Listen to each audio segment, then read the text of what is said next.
Morning,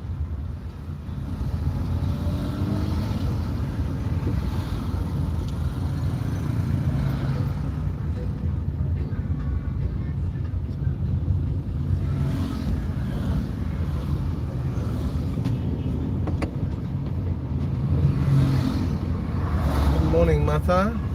How are you? Mr. Kafera? Anaero. Nga munsulidde omwoyo. Mwenna muzze kumu bannange. Nga neesiimye.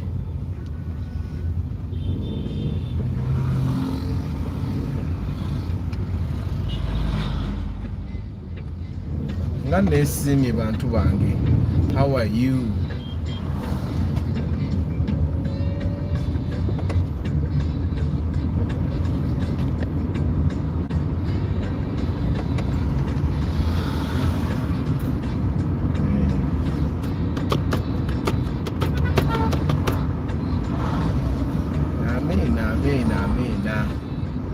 So today is Monday, 3rd July. Omwaka twagumazeeko ekitundu kyaweddeko.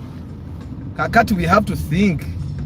Nange no sinaakivinga goolo zange. Mukama atusaasire ffenna. Sinnaba. Naye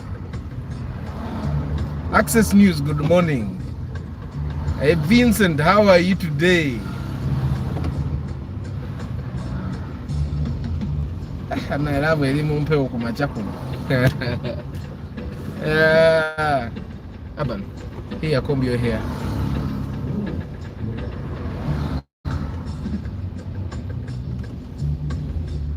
Comb the hair, not the head.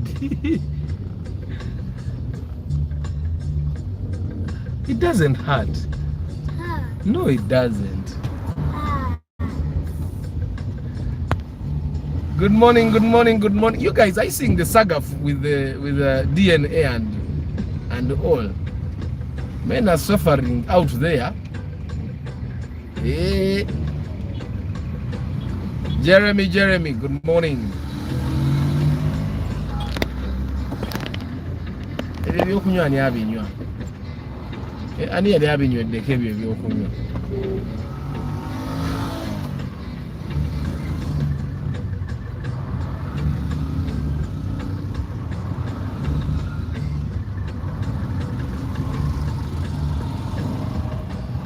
But where would people be without borders? I mean, borders make movement very easy. Kati balengere, kati bano bonna singa tuli mu jaamu nabo. Naye ati si borders ziba swi. Ziba isaawo.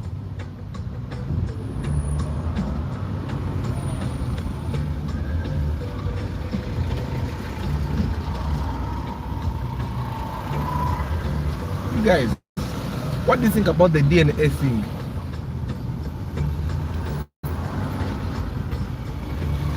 What do you think about the DNA thing? Should we go for DNA? Should we go for DNA?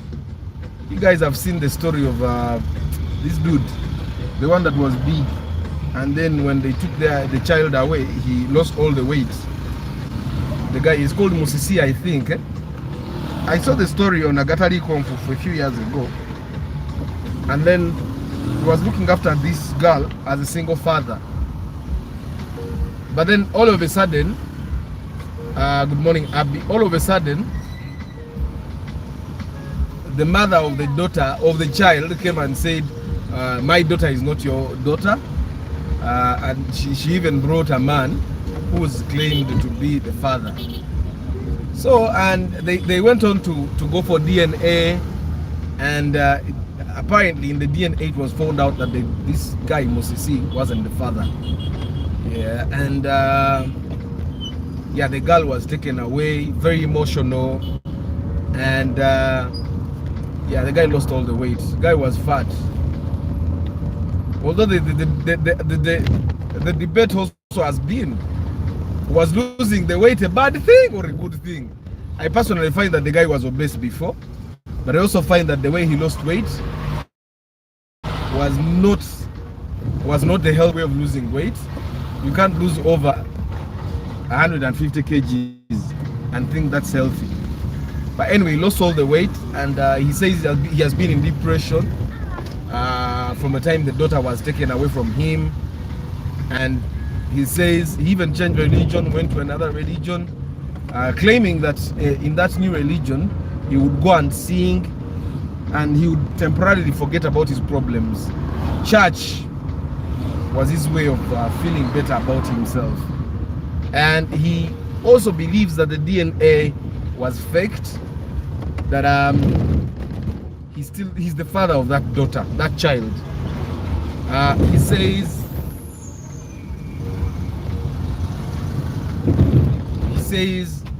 that the woman faked the DNA, faked the man. She just wanted to take his daughter away. Apparently, when I look at the picture of the girl and him, they kind of look the same. So it may be true that the DNA was actually faked. That he actually is the father of that girl. Hey, pick up your magic to be done. Got to say it. Singer took him.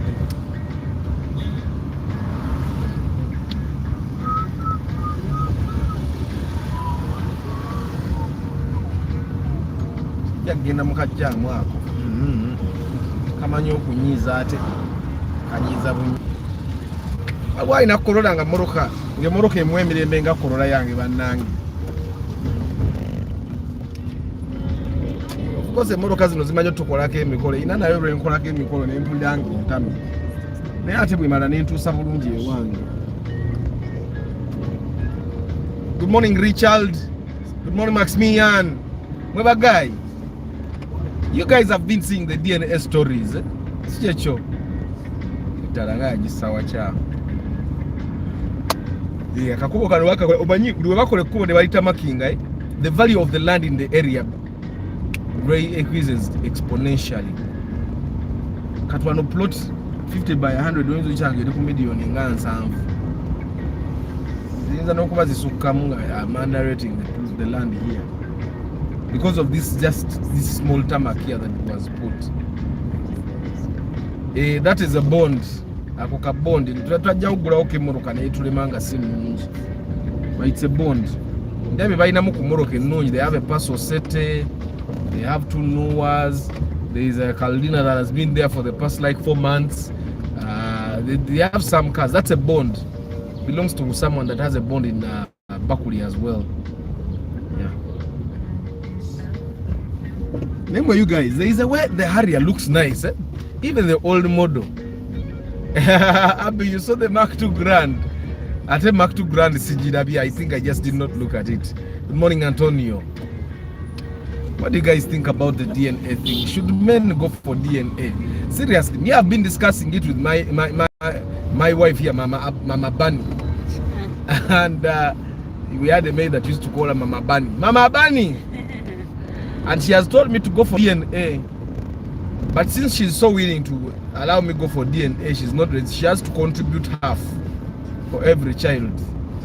But she's refusing to contribute. Yeah. I believe women should contribute to the DNA costs. Arthur Omwana Walubobo. Remember the wife was staying with that man. Maybe she used the basket to the baby to look like that man. She came pregnant. By the way, Martha, I've been hearing that Lubobo thing. How does the Lubobo work? Why? Huh? Martha, how does the Lubobo work? You educate us so that the men here that have not yet had children know. You guys, I've heard of that Lubobo thing, that a woman can have a child that looks exactly like you, and the child is not yours. The child looks like you, spitting image. The child is not yours. But there is magic, eh? There is magic. Jeremy, how much is a good offer for a lady? I would say budget for about 10 to 11. I'm just estimating.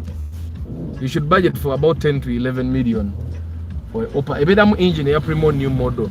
You know when Pia. That new liter can take you for about 12 kilometers because that's new technology. Improved. Opa jibale million nga 10 Maximian is saying Emma should do DNA. The kids are mine. But apparently olunaku lwosaga mukyala w'embaliga abaana bonna bateeke ku DNA. Abaana bonna bateeke ku DNA because the way these things are happening, you know, they are saying that 50% of the men that do DNA, the kids are not theirs. Chikanga no kanga, chikangira dara. Like if 100 men took their kids for DNA, 50 of them would come out crying. The kids are not mine. Like I'm asking myself the question: why are women getting married if they are getting married to the men they don't want to have kids with, or if they are getting married to men that don't satisfy them sexually, or if they are getting married to men that they don't find sexually attractive? Then why are they getting married? Because by the time a woman decides to go and sleep with another man, it means their husband is not fulfilling them one way or another. And it can't be just money. Because if it were money, she would move on totally. It can't be just money. Are men ignoring red flags? Are we as men ignoring red flags? Because the red flags are always there. Probably we just decide to ignore them. Like you find your woman has a lot of male friends, and then you decide, oh, it's normal for her. Men are not friends with ladies. My best friend is a woman. We want to eat. So you find that your girlfriend has many male boyfriends, and apparently for you, okay, you don't find that to be a red flag. Yeah? And then you find that she's always receiving phone calls from guys pretending that they just do business together, or she's assisting them do something, or they are assisting her do something. For what? I'm not saying that men can't be friends with women, but come on. Are we ignoring red flags? To be ignoring. Then you discover later on in your 50s that you have been raising kids that belong to another man. Good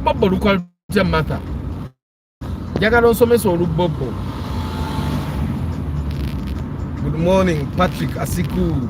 By the way, cancel Patrick.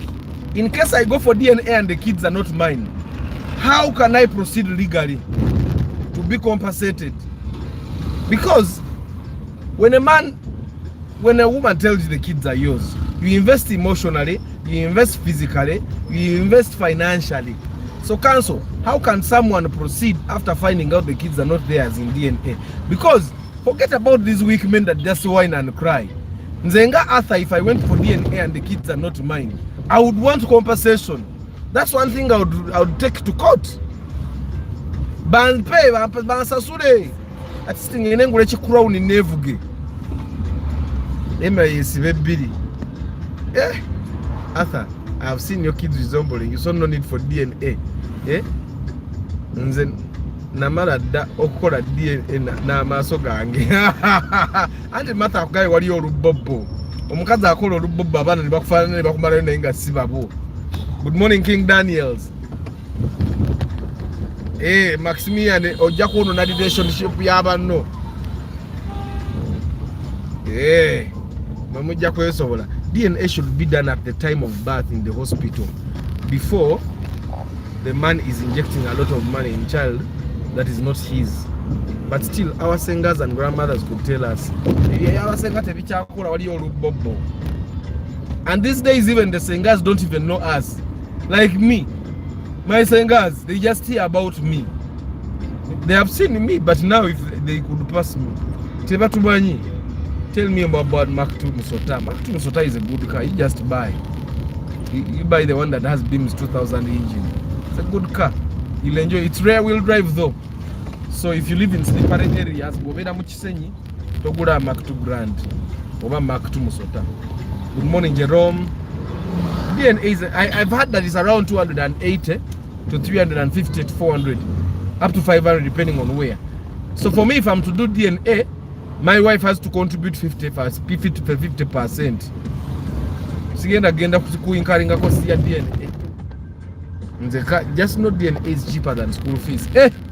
Omwana ona chogedde. Antonio chogedde, the DNA is cheaper than school fees. Cheaper ate bwobeyanga olina omukazi nga bwampisambi banange. You guys, if you have a woman that is bad mannered to do DNA, it might be your savior. Because if your woman has bad manners and then you do DNA and the kids are not yours, you can run. I think you dance even. You do empere. I saw Aban dancing empere, and I'm wondering, you did not see him? No. He was watching the song on TV and he was dancing empere. I think my son, there are things I want him to learn. He has not learned, and he's learning how to dance empere. Aban, you know how to dance empere? You're even laughing at yourself. You show me how you dance empere. But you were dancing.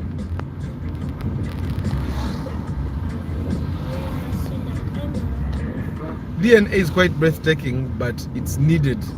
Yeah, I personally think, but you see, these things of a man invests emotionally, and you know, we have been raised to understand that your kids are your responsibility regardless of what you're going through. So the men invest too much in children. They invest too much in children. From the time the woman is pregnant, akuvumi, simanya cravings. Your woman will crave things that you cannot even eat yourself, and you buy for her. You're buying for a kid that is not yours. Like after DNA, you need to even slap the woman if the kids are not yours. Pia, 2 sides. Slap her. And then tell her, and I'm suing you. Nzo wange namutwalirawo ngaali 1 month. Antonio ngatozanya. Nze nize contribution sigenda kuteka mu sente za DNA nzekka. Bwe bali 28 nyabo olete emitwalo 14 nange nendeta 14 ku buli mwana. Tugenda zanyira mbintu. By the way, we should tell them to do DNA. But we sent abakyala bano. Because there are chances that you're going to find that the child is not yours. Kati bwemba nganze afande morning tugenda ku DNA. Bwemba nganze nze nfiirwa bwe tugenda omwana nga si wange.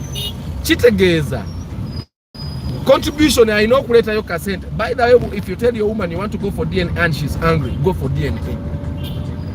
Omukazi senga omugamba nti I want to take the child for DNA ne yenyiza. Oyo kola DNA atitandi kukola DNA buli bwakuzaalira omwana. Oyo kitegeeza abaliga. Mbalaba abakazi nga benyiza. It means you don't trust me. Don't trust you namuna gani. Me, can I bring a child that is not yours and you don't know? It's impossible. Naye Antonio gwatoji maze, did the mother know you were taking the child for DNA? Or were you pretending to take the child for immunization? Antonio, how did you do it? At 1 month, how do you take a child out? Imposing a guam for immunization. 1 month is 1 month is suspicious. How did you do it, Antonio? Arthur, good morning. Bringing up a child in this modern era is rather expensive. DNA test is paramount. Let us do DNA and hand over the children to the real fathers, point blank. Nange bwendaba DNA is important. Nika kati tugenda nsanga nga one of the child is not. Wouldn't you cry? You're sure? Anti kati gwengeri you're sure leta akasente. Why would you be crying?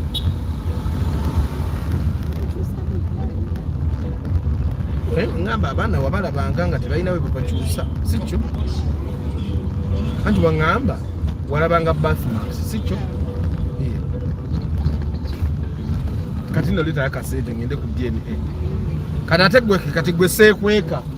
Nve wakango okimanyi tugenze ku DNA wano enakasero. Kati gwe seta akakweka. asagala omperekere oyinza okukwasa ekisa ne batajja nembikyusa ngenda nze kanvaawe wakanga okimanyi I've gone for DNA tusabire kyonna ekivaayo netugenda ne bajjako omusayi nembakomyawo kati nekutandika okukuba. But why are you worried a little? Why? DNA is important. Every man should be passionate. But you guys, should we go for DNA? Should we go for DNA? Good morning, guys. When it comes to CMS, DNA, when it comes to DNA for women, man, it's the things that are happening right now. Bikanga no kanga. It seems like in Uganda every woman has another man, and it seems like every woman continues to do things unprotected with so many men. Like almost all children don't belong to the men that are dadding them, because fathering and dadding are two different things. Dadding is looking after the child. Fathering is I'm planning to get my woman 2008, 2009, 2008 Mark X first week of August because of keeping a good value. I'm thinking of a UBL. How much? Toyingide million ngabi mu 5 olowooza. Nze ndabanga gwa ezikutte 25. Ndabanga 25M ezikutte baba. Demon. Zikutenga yo Mark X ogigula wakoze DNA. Omanyi bw'oyinza okwetuga n'okwetuga nga DNA nga tewakola DNA nga amugulira ne Mark X. Kati nzo ngenda tuko mugulire emmotoka nga DNA ezaggwa. Mugulire emmotoka nga nkimanyi kyekyo si kyekyo naye nti akasente tulina contributing ababiri sinza kusasulira DNA enzekka. DNA bwe bayana oleeta abiri naye sinza genda mu DNA ati ya bbeeyi nnyo bwentyo. DNA ezebbeeyi zeetaga nga oli mu bikweka. Kati gwe negye tulaga tomanyaayo naye ng'omanya tuvudde waka tugenze tujjako musaayi. Just some men are lazy. Arthur, what are the merits and demerits of rear wheel drive and front wheel drive? Council ekisooka, rear wheel drive cars are fast. Zidduka chobola most BMWs, Mercedes Benz, zisikira mabega ziba zidduka. Rear wheel drive cars are very fast. Ekyokubiri, of course they have power. Ziba n'amaanyi okusinga zisikira mabega chobola nti most of those cars ezitika lorries, taxis are all with rear wheel drive cars. Ziba n'amaanyi, their engine ebeera mule bwet bakita transverse. I think that's what they call transverse. But rear wheel drive cars are very, that's transverse. Well,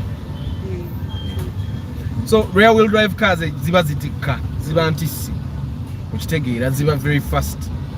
Other than that, in Uganda you don't really need a lot of speed, so rear wheel drive cars are not so, especially when you live in slippery areas, they're not so favorable. Is it 280k per head or per, I think per samples? Nti omwana ne taata 28, omwana ne taata 28. Watches a man from the whole of the basket, automatically the baby will resemble the particular man. Hey!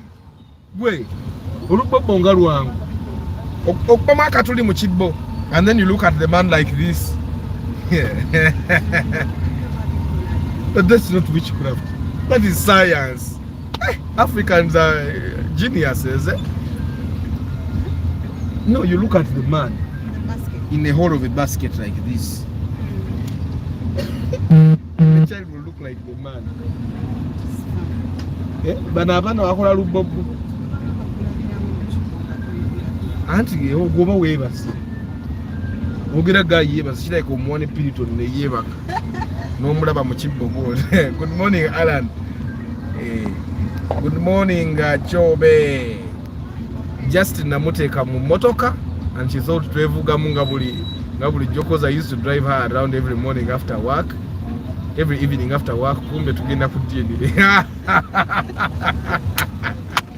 Atwanio gompangu de na yenze ewange ngenda vaawo ng'akimanyi tugenze ku DNA tugende batukebere tuveeyo risiiti zange nzitereka wala teri zirabako kumanya gye tugenze ku DNA then tulinde results bwe zinaavaayo nga kyekyo nga mutwala out and bwe zivaayo nga si kyekyo intention to sue nze teri kunyononera sente nga mpe zange ne contribution yange kuba sitekayo zonna genda contributing ababiri bwe results bwe zivaayo nga sirinaako baganda bange then we will fear women even more.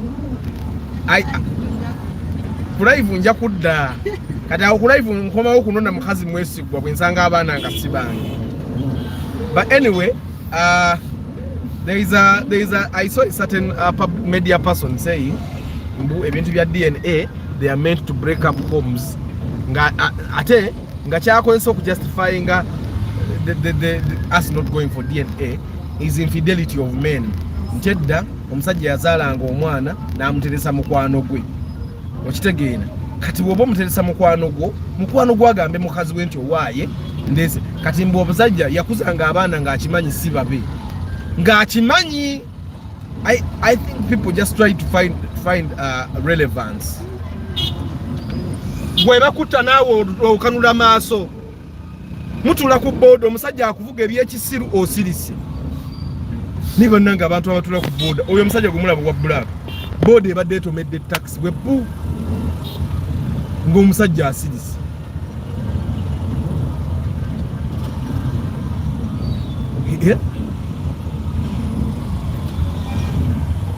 Niyo abooda atidde atandisa n'ovuga empola niye abadde adduka nnyo. Gwe Antonio mpangudde kati omukazi akimanyi nti omwana wamutwala ku DNA oba tamanyi. Does the woman know that you took the daughter for DNA?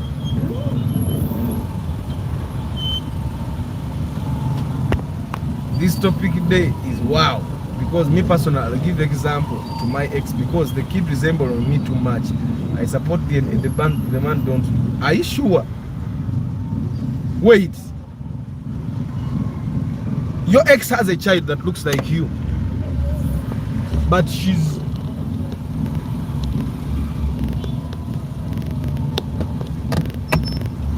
your ex has a child that looks like you, but she's married elsewhere. Eh? Wait, ono chiki ngandaba. Andaba bichi. Omulabi. Nawo kirabye. Otamwe. Sate kunyumirwa. Nange naffe tetwagala tuchekinga out tulida bubi. Wait, King Daniels. You're one of the people that are disorganizing our marriages. Eh, banange, how much is DNA? 280, 300, 350, 400, 500, depending on where you go. I have a friend who I work with here, married to a woman who has Banyarwanda background. When she gave birth, before my friend went for introduction, he first went for DNA secretly and confirmed first. Yeah, tell abantu beyo. It's good for you to confirm, otherwise pay the 600 but inspection for Nissan vehicles. We pay the 600 but inspection for Nissan vehicles. Nissan tuzi inspecting nawe. What are they recommending azigula naye we inspect them. Ate those Nissans, a bad one is easier to see. A bad Nissan is easier to see. You guys, you need to be serious. Mujja kwetuka. Antonio, we are going for DNA. Naro. Matter all along, that's the science behind Orubobo. The science is very easy. That's how much is a new Toyota Rumion. Rumion is $1 million and all over.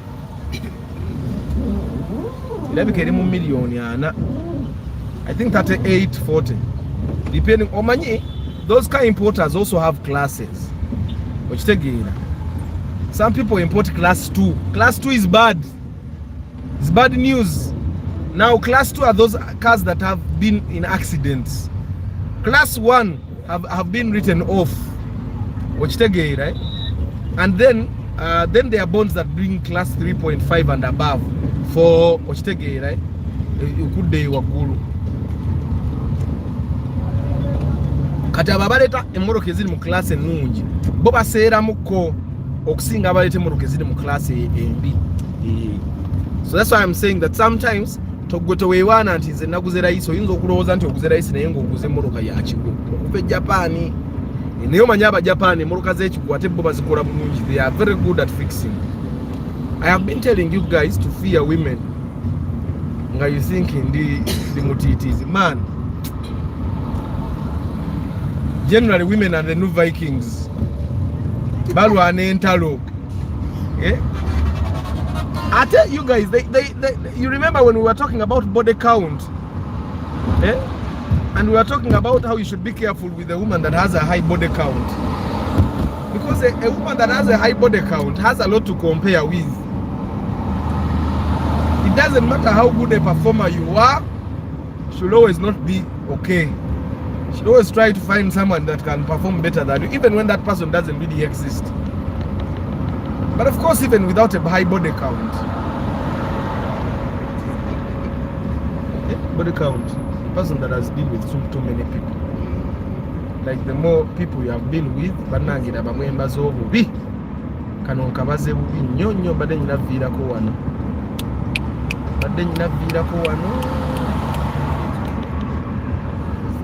Hey, but then let me go do Kamocha. Let me do the... No. I think I have another alternative that I can use. Hey, but then you have Vida Kualichari Yangu.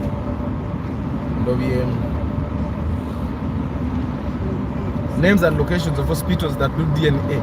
Right now, I think almost every hospital. But what happens is that hospitals actually take samples. They don't do the DNA, the actual DNA. They take samples. And they take to the laboratory. In Nakasero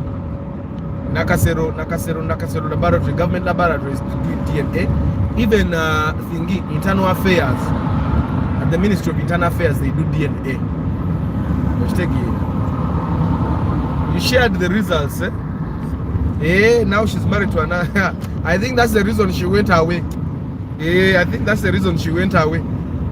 How could you mistrust her to that extent? There's a young mistrust. Just be being at home.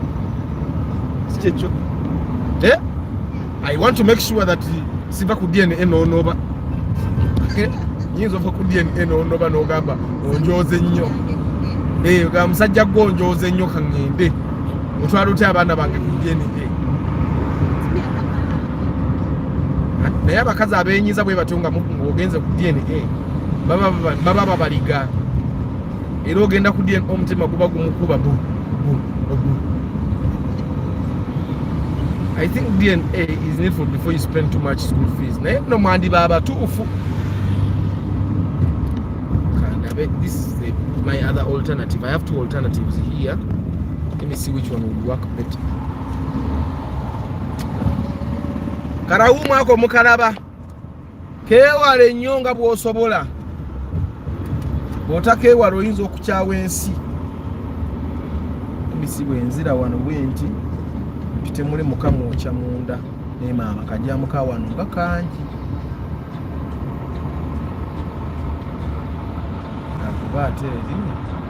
Kampite wano kangumemu.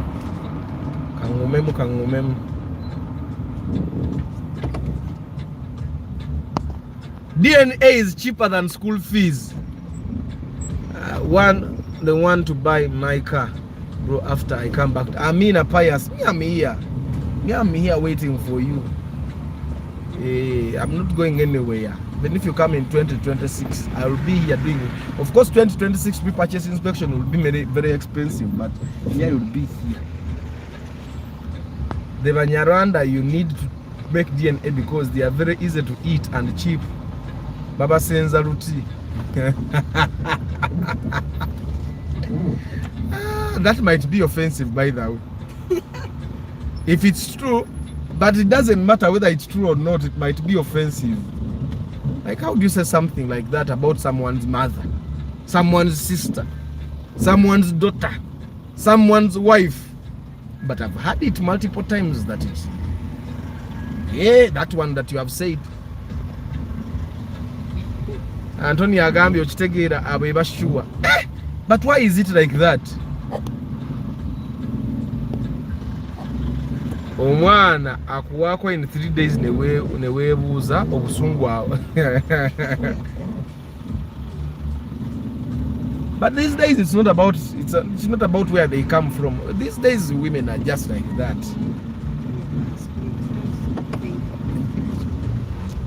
They are very hard, very principled. Waliwo ebintu ebimu bayita ebyo talina kwogera mu luzungu ku YouTube. Bajjayo video bano. Bakajjayo video zange nga nnya because tubadde kati ngezaako okwogera ebintu ebimu byogere mu Luganda. Banga oluzungu lukwasa oluzungu. N'abantu ba YouTube bajjayo ebintu. Kati ebintu ebimu ngenda byogera mu Luganda. Nyenga bwe muba muli amwambali. Omuntu gwenda byo wano mu motoka ng'ayigire kya kimukenenya ayina kasooli. Ayina kasooli. Mwambale bagayi bange.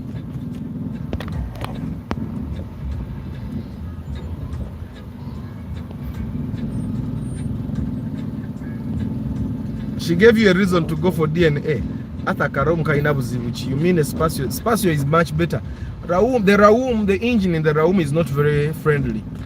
It's weak. It's weak and it dies.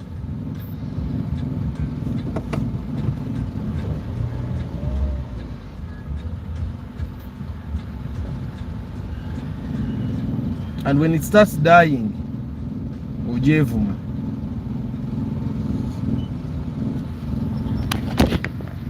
Omukazi takunyigira bro nga mpulira. Oli munyivu. Bagambye oli munyivu. You people. Omukazi oba anyiga. Why? If it was my brother. Found out I would be very angry. So everyone should put themselves in their shoes with a man. Emotionally investing in a kid who's not there. So every man should go for DNA. I hope you're not pretending. Because even I'm going to tell my brother. Your brother? Does the woman look like she's fishy? No, she's a very nice girl. You should go for DNA. Nze bampadde bagita batya permission ntwale abana ku DNA. Morning Paul.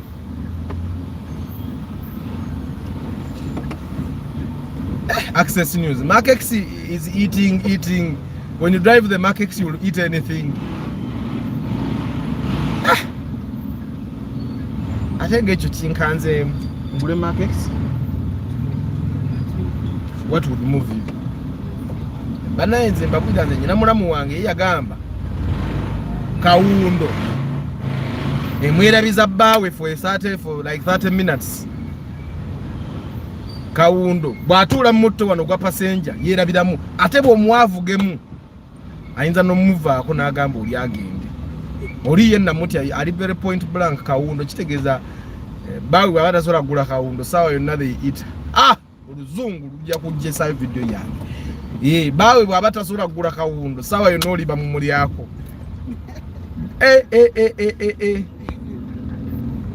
Ge mazima just drive a Mark X or Kawundo, the rest to be sanga breaking news. You must buy a mic bro in case you really have been following. I mean, but for my personal opinion, DNA should be done immediately at birth. Even the names of the dad should be put on the birth certificates. Ikatinze birth certificates abana bange kwenhanegwe mbangenda kusuwinga. Abana balina amanya gange ku birth certificate gwe mbangenda kusuwinga bubinyo.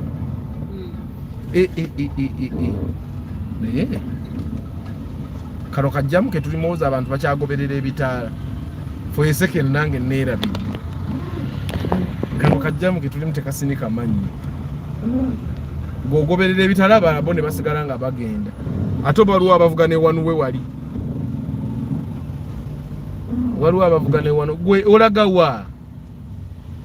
Kati abantu abavuga primo nabo tebakyamanyi mmoloka. Nani mbimanyidde mbavuga bulawo mu Spatio nga be bayiga obuyize mmoloka. Custom ngagitise nnyo. Tunulira ebitankwata. I do what? A little, eh? That's the heat that I gave you. Oliwulira, eh? Emotoka empya ogiwuliza.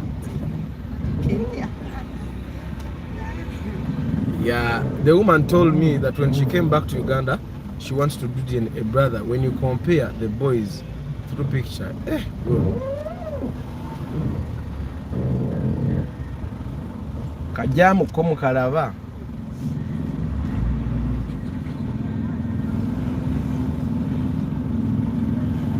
The way you make consultation from your wife olemwa.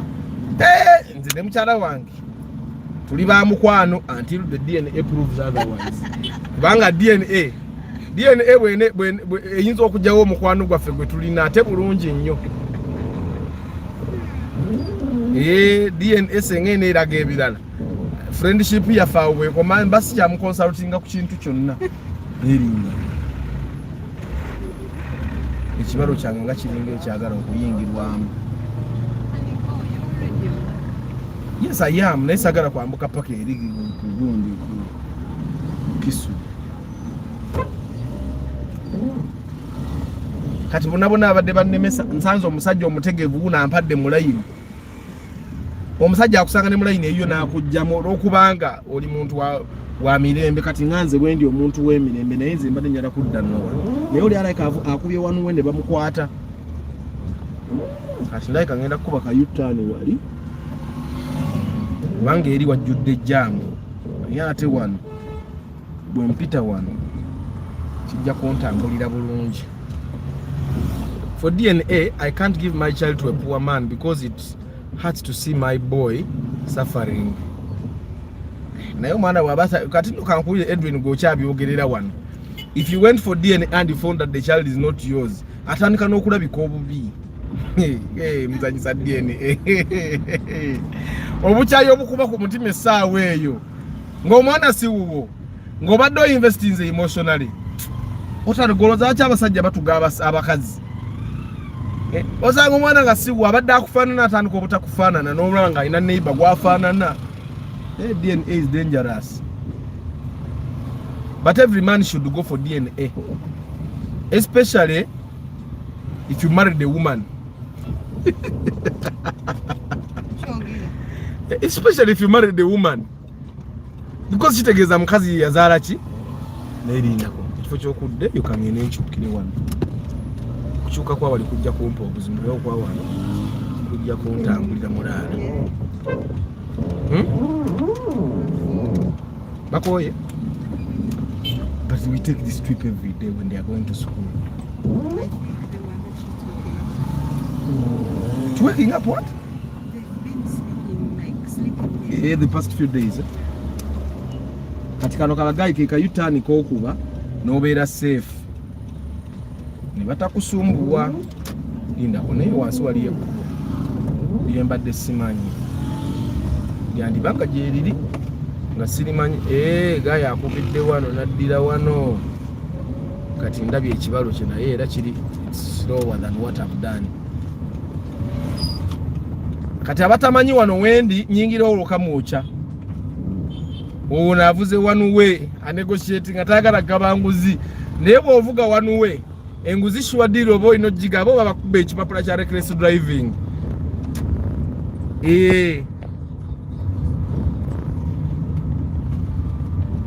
Nga there is jam. Is that the line for DNA? DNA bwe nabangikola ono tajja kumperekera muleka waka. I leave her home, go do my DNA.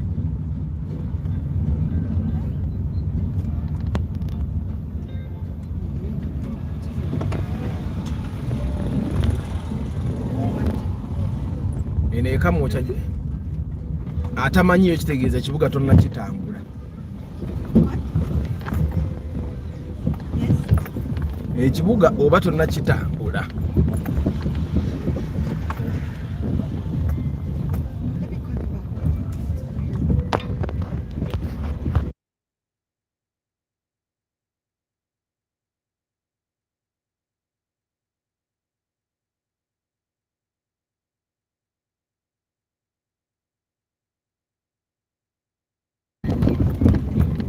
mwe bagayi bw'oba eno gye tuli tomanyiiyo ekibuga weetaaga oyongerewo kirambule kati ono kamwoca.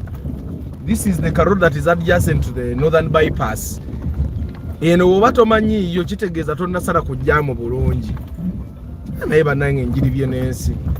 Eno najjanga okukubayo bandi then ate bwe namala ne ntundayo juice naye naye tugiribye ne duniya. Kati nga njiriba ne duniya ng'omukazi ansiba omwana nnyinza okikuba empi ku matama. Papa. Mwe bayaye bw'oba akafaananyi ng'oyiriba bw'oti. Oyiriba oyita eno otunda nga bakusiba omwana. Nga lwaki toyomba? Nenkolera ki? Nze gwe mba nkwagalamu olina okunsasula isuyu. Bakati nze jjukira lisiiti nzirina. Zonna ate nezize nakuteresa zokyazirina z'eddwaliro. Mwe bagayi muwulira. Before you go for DNA, first collect all the receipts. Collect all the receipts. Omusajja taata w'omwana oyo aba alina okuddiza buli ssente yo. Ate bw'omala akusasula ne emotional damage. Akusasula ne emotional wano baakolawo kino mbadde ate sikirabanga. Naye luli lwakuba nayitayo kiro kirabika kyaliwo wamma. Just nayitayo kino ki bridge. This footbridge. Just ndaye kasaagira kakulabe. Ne lumonde nno ne muwogo. Anti lwakuba waffe mukyala atali kiibu. Atamanye eno. Osaanye olambula ekibuga muganda wange.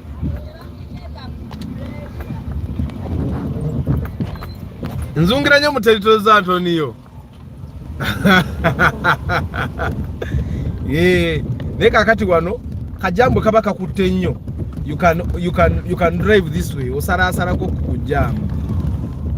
Eno najja ne nkubirayo bandi around 2012. Tuyindibye ne duniya. Ng'ofunamu ku lusente ng'omuntu agamba wagenda mu nnyanja kumbonaabona gye tubonyeebonyeemu ng'omuntu agamba wagenda mu nnyanja. Abaana abamu betwaliribanga nabo baafumbirwa abazungu. And I'm talking about men. Baafumbirwa abazungu. Nga Kampala akalubye eno waliyo akabaalo oba nakasangawo ke twakubirako. Ne batatusasula na tusasula. Kabala kali around here. Oba nako kaggalawo.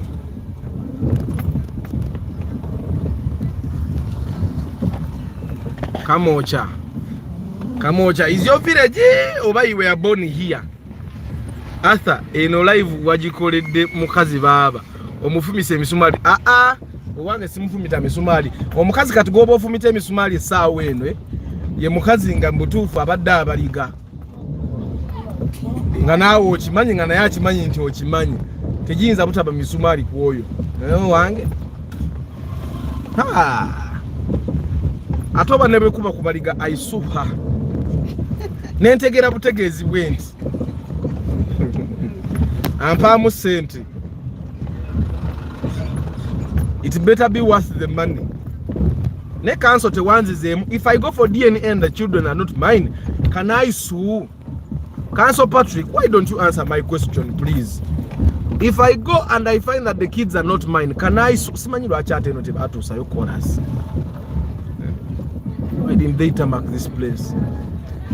Council Patrick Asiku, can I sue my wife or the father of the child if I find that the kids are not mine or the child is not mine? Can I sue? Katuyingidde mu ky'omutuufu.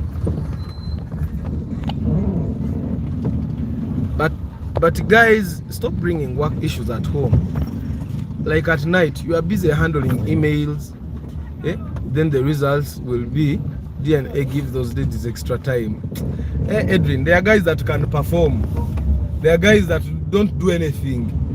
Now the only thing they do is give their women time, but still the children are not theirs. Wait, sometimes it's not about you, it's about the woman. Sometimes it's about the woman. Waliwo abakyala nga tebamatira bumatizi. Ekyo kyo you need to understand.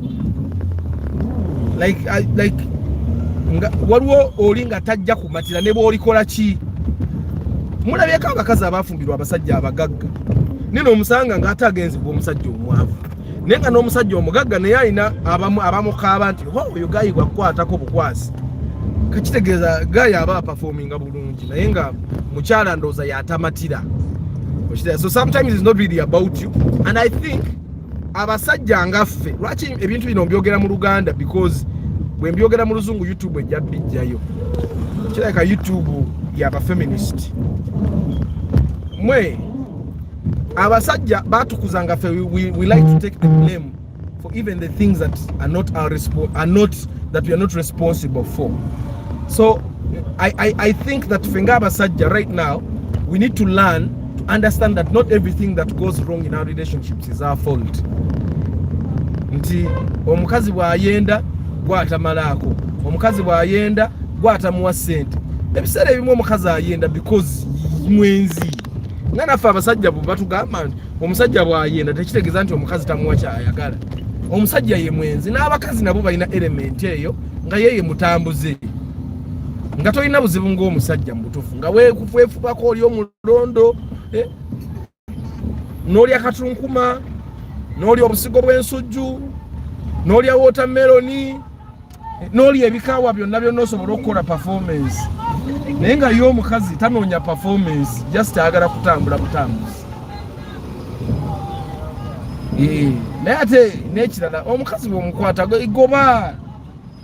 Abasajja mumanyi okwefuula abagumu n'okaka musonyi wajja kutereera ng'atereerawa. Yagala bamale kujjambula mu bwansi buno. Ebyo mbyogedde mu Luganda because YouTube webiwulira mu Luzungu.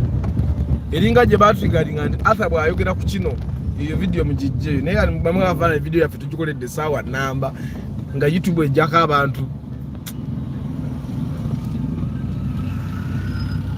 Okulidde muno. Naye guy, you don't know how much I love you. I mean a pious. Guys, when did you last play and chase each other with your wife? Naye ffe tetubizannyo ebyo kweli. Naye gwe wali byagadde. Would you want to be chased? It's queer, right? Oh. What you would want? No. My wife doesn't want to be chased around.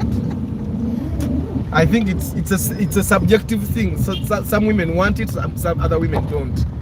Which take it. I can super cancel. Good. Holiday. I can sue. Antonio says he was born and raised in Kalewe and Bwaisi. Edwin, just know it's not all about what you offer on the table. It depends. Omukazi kiki awulira kyayagala. Exactly. Sometimes ebintu kiva ku mukazi. Omukazi kyayagala kyaba ayagala. Ne bw'okola kyo omukazi ne bw'omugulira gorofa, ne bw'omugulira emmotoka, ne bw'omutwala e Bulaaya, bw'aba waakwenda ayenda n'akuzalira n'abaana abatali babo. That can be a ground for invoking currently an adultery as a ground for divorce if you are legally married under civil. And kakati cancel. The one thing I don't want is I don't want divorce just. I want money. Because the divorce is easy to get. But because if I want divorce, I can just beat her and we get divorce. If I want divorce, I don't need to go to court. Okuba mukube. Bananga akagambo beat kagenda kugisayo video yange. Mwe omuntu bw'aba ayagala divorce teetaaga agenda mu kooti. Okuba mukubi nga divorce ejjo omukazi yagyesabira. But what I'm asking counsel, can I sue for money?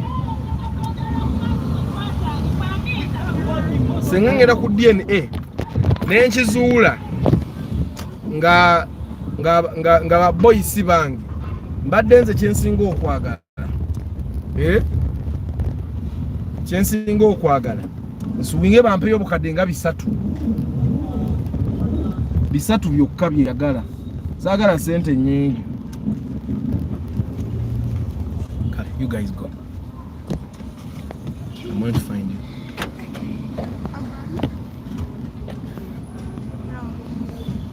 Ekituufu omukazi bw'omukwata goba walaayi. YouTube is learning Uganda. Ne mu Uganda bajja zijjayo. I want to do full body restoration for my Nadia. Can you recommend a good mechanic? Kati oyo mugolozi, waliwo abagolozi emulagaawo. I'm going to get for you a number. Inbox me. I'll get you a number. Benjamin, we will add ebisoko in the language. Exactly. We nayiga Oluganda nga naffe twongeramu ebisoko, tejja kumanya bisoko. Tejja kumanya bisoko.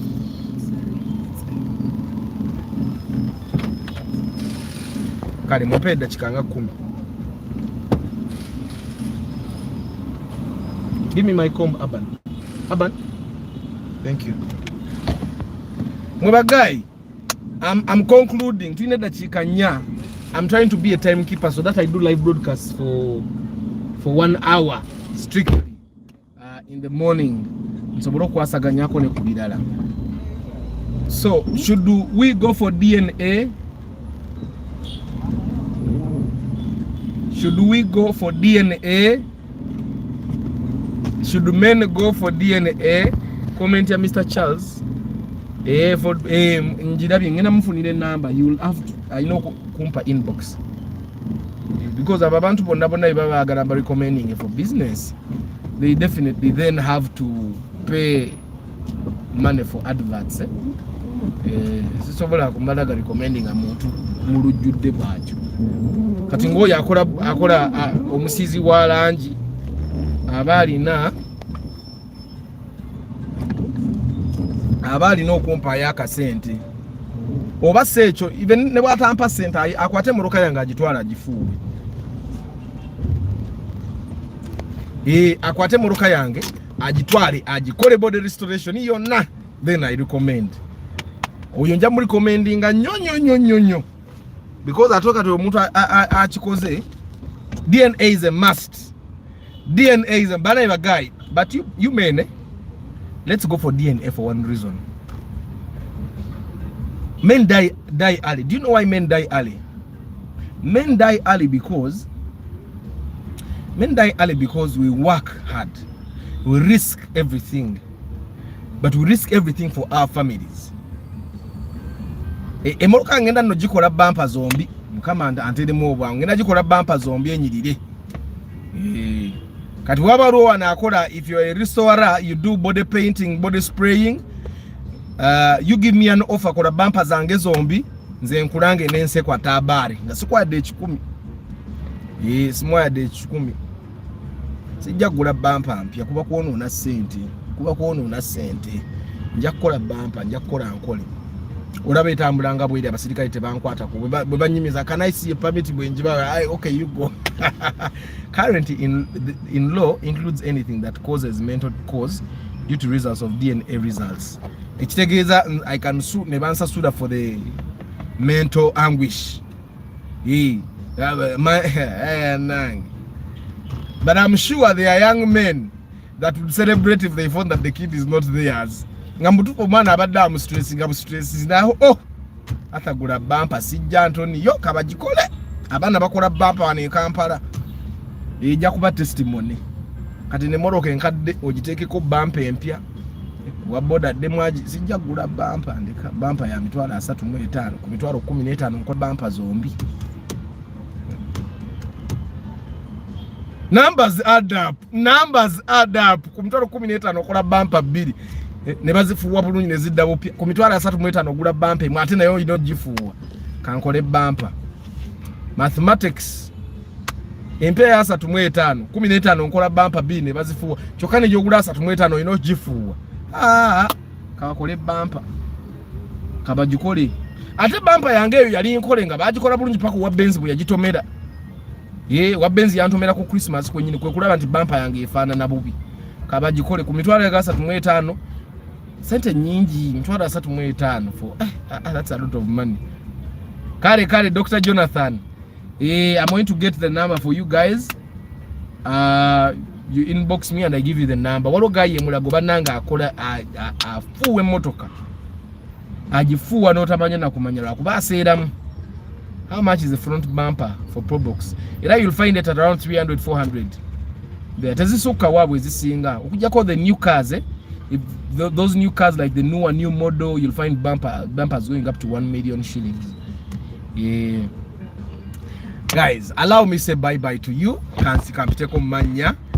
Thank you for Dr. Jonathan. Oh, don't see this talking about DNA. How much is DNA? Dr. Jonathan.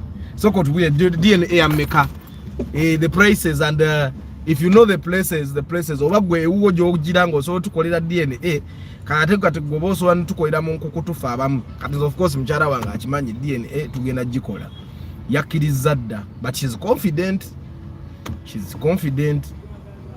manyo muntu wabera confident wato nzo no gaba nyono na sente zange za bwerere no tagala nenja gendayo kansirike but bumpe eyo njagiyimba ti ngekoledwa ngenda gikola Antonio bumpe nyinza no gikola weekend but Dr. Jonathan chiwanuka ngaton navako soko tubulire bya DNA sente meka tulage watu jewuwo tulagirire Martha Emma Kapeyo banange.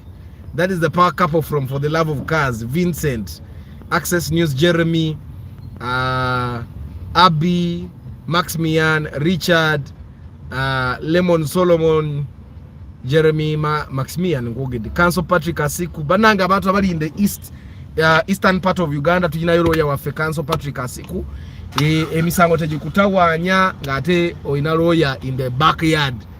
Arthur, I have seen your kids. Emma, King Daniels, Owori Patrick, Innocent, Charles Semugabi, Antonio, Preacher Joseph, Mavo Gadget, Mavo Gadget Center, Bana Edinya Kandi Mareyo, their business. Tomorrow is Market Tuesday, guys. Come and we learn marketing. I'm going to schedule. Ndabechi chemba somesake enchabanangi. But just know marketing is very, very important. Ncha tugenda soma marketing atira mwe muje marketing business zamwe. Alan Mulindwa, Nelson Chope, King Daniels, Kotken,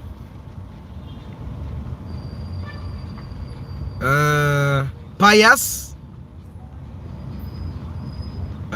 yes, Access News, Paul Banaria. Banange bya markets mubiwulidde buli musajja ngo getting ready kukutawanya gula markets you'll get laid more often. Edrin Mugerwa, Mugalasi Joshua,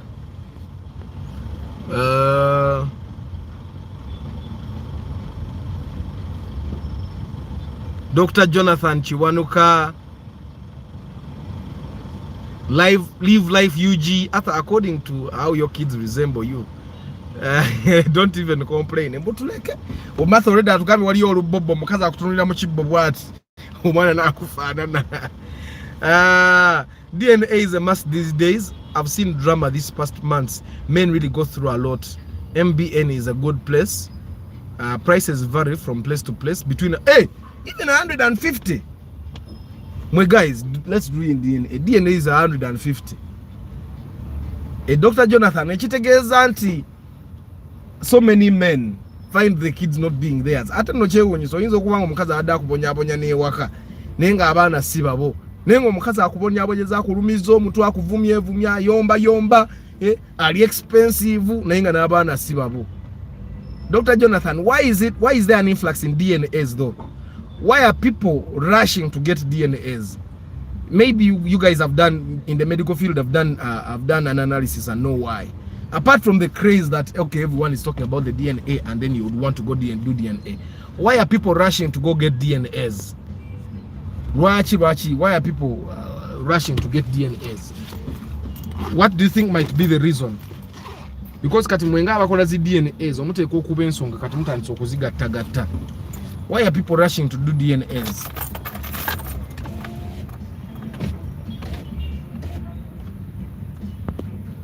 Once Baswood said, if you still have your mother, enjoy life knowing well that any day you will be given out to another family.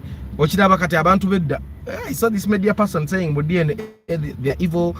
Some of the guys that brought DNA are trying to break up families in Africa. The guys that brought DNA are not breaking up families. It's abachala abazaala abaana ebbali. They were breaking up families. Kubanga gwo mukazi beera mwesi gwazaalira bbaawo gw'oli naye mumaka yekka. Olaba oba bw'anaasaba DNA munaamenya. Temujja. Because ajja kukola DNA abaana nga babi. Abaana be banaaba ajja kwongera na kwagala. Wakitegeera tajja ajja kuba talina nsonga lwaki wabawo domestic violence. Kanize bwengena nesanga DNA nga abaana bange nga era bwe kirabika nti abaana bange omukazi nga lwaki simuwongera musaamu ssente. Nga badda planning omugulira ka filda nga tulinnya atugule mmoroka esinga kawo bulungi. Bana guys kamba sibule Dr. Jonathan aleka tanalaba question yange man jara ajiddemu nga sinaddamu because for him I'm sure those you guys in the medical field I'm sure mumanyi you know why there is an influx in people wanting to do DNA because almost every man now kati akola DNA atikati abasajja tebakyekweekana kwekweka kati for that topic for that DNA topic tuongereyo live endala njajibongera nga tufunyeyo ne ku mawulire amala because kati nkimanyi week eno DNA zigenda kweyongera. I'm sure zigenda kweyongera. Dr. Jonathan is saying promiscuity has been around for some time, but social media and this age of connectivity has really made it further. Access to your woman has been made easier by social media. That's why I support you. Kanji demo statement. Promiscuity has been around for some time, but social media and this age of connectivity has driven it further. Access to your woman has been made easier by social media. That's why I support you. Noza mukitegedde tajja Dr. Jonathan kyagamba. Nti abantu bali benzi kuva dda. Abakyala bayendanga okuva edda. Naye edda abakyala babeeranga ngowe Masaka tamanya mukazi wo goyina mbali. Naye kati mukazi wasobola okubeera embali ekisajja kye Masaka ne kimukwana ne kimwegadanga. Okitegeera. So kakati awo social media is and I think social media is also is good and bad. Why? There are things that we know now that our forefathers would not have known. Probably if social media had been invented like 100 years ago and see if yali badde eri more developed than what it is now. Because now people are holding everyone accountable to what they do. Kati olabe bitu sene maka we are holding ladies accountable. They are holding us accountable. Okitegeera. Anyway bagayi bange Dr. Jonathan waliwo abuuziza where is MBN located. Naye MBN teri wandegera.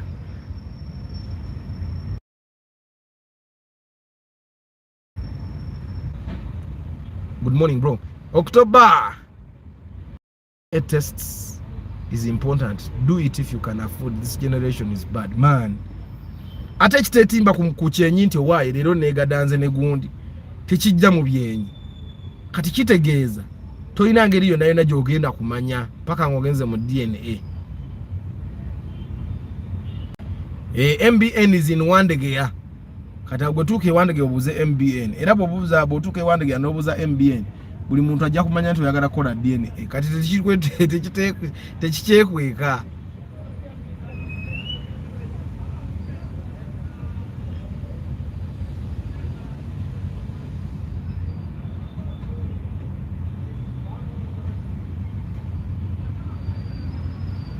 Kale bagayi Dr. Jonathan atuzemu. Thank you very much Dr. Jonathan.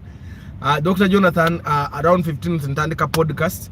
I'm hoping sometime you can create sometime towards the end of this month or je tukoleka podcast cafe tuogere ku bintu ebitukwatako ebyobulamu if you don't mind. Manya abasawo abamu muli shy and mwamanyira mukola ku mulwadde omwomu. But anyway guys, I wish you a very lovely day. Thank you for being part of this broadcast. Tomorrow is Marketing Tuesday, so come we market, come we learn how to market, and may God bless you today. Ciao.